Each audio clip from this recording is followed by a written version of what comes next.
So today we are going to talk about secure cloud migration. What are the trends for cloud migration? What are the different stages in the cloud migration journey? How do you look at security? How do you look at data? How can you use platform tools to augment this? And to talk to us today about this, we are joined by Werner Vorster. He is the country manager for Rubrik South Africa. We're also joined by Nicolas Groh. He is the field CTO for the EMEA region of Rubrik. Gentlemen, thank you very much for joining us today. And without further ado, Werner, I will hand over to you.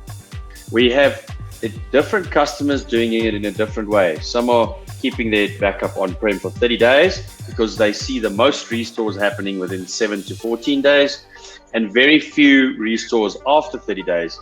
So for them, it's an affordable option because they see very few restores coming out of the cloud.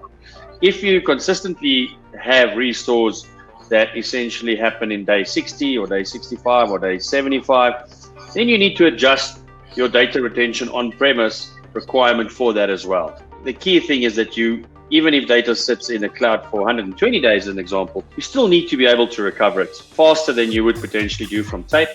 And if you're doing it at a granular level, the cost is much lower than what you would have with tape as well. There is a part of unpredictability, and that's what we're trying to solve at Rubrik, in the sense that most of the time what's not taken into account is the actual movement of data. When it actually costs is when the data is recovered or bring back for some reasons before a certain or after a certain period. And that's the kind of thing that the smart tiering that we have can actually solve, in the sense that it will cost you a little bit extra on storing the data for a bit longer into a specific tier of storage, but that will neglect the cost on the actual recovery. And that's where you won't be able to know exactly how much it will cost you, because that really depends on how many recoveries you'll have to do.